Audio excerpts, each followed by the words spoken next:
Devina Ciputri datangi Nenek Asyah di Cianjur, lansia yang dituduh menculik anak kecil. Sinar Merdeka, Ko, Cianjur, dengan hati yang penuh empati, Devina Ciputri melakukan perjalanan selama lebih dari 4 jam dari Jakarta ke Cianjur. Tujuannya bukan untuk kepentingan pribadi, melainkan panggilan hati untuk menjenguk langsung Nenek Asyah, seorang lansia berusia 73 tahun yang mengalami kesalahpahaman menyakitkan dan dituduh menculik seorang anak kecil. Kunjungan ini dilakukan secara pribadi dan didampingi oleh tim Devina, kepala desa setempat, serta kuasa hukum dari pihak keluarga Nenek Asyah. Mereka datang langsung ke rumah sederhana milik sang nenek untuk bersilaturahmi, mendengarkan kronologi yang sebenarnya, dan melihat langsung kondisi fisik serta mental Nenek Asyah yang masih dalam masa pemulihan. Saya nggak bisa diam ketika lihat video itu. Beberapa hari sebelumnya, nenek saya baru ulang tahun, dan saya langsung berpikir, bagaimana kalau yang diperlakukan seperti itu adalah nenek saya sendiri. Saya pasti nggak terima, makanya saya datang, ungkap Devina, menahan haru. Setibanya di sana, suasana langsung berubah haru. Nenek Asyah terlihat masih sangat trauma dan kesulitan berbicara.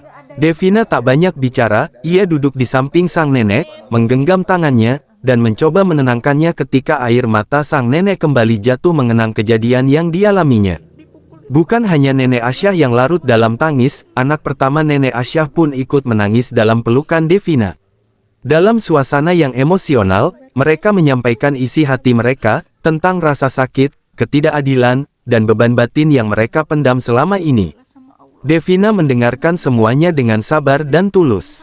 Ia juga memberikan sedikit bantuan untuk meringankan pengobatan Nenek Asyah, sebagai bentuk dukungan nyata di tengah kondisi yang sedang sulit. Dari cerita yang disampaikan oleh keluarga, diketahui bahwa kejadian bermula ketika Nenek Asyah meminta tolong kepada seorang anak kecil untuk menuntunnya melewati jalanan yang rusak. Dan anak kecil itu dengan baik hati menolong nenek karena takut nenek terjatuh.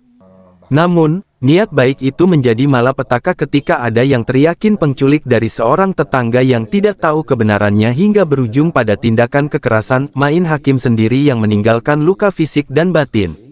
Bahkan, anak kecil yang membantu pun ikut mengalami tekanan dari lingkungan sekitar, padahal tidak melakukan kesalahan apapun. Tersangka sudah diproses secara hukum untuk menanggung kesalahannya. Langkah Devina Ciputri ini menjadi pengingat bagi banyak pihak, bahwa empati harus lebih dulu hadir sebelum penghakiman. Bahwa hadir secara langsung, mendengarkan, dan merangkul mereka yang terluka.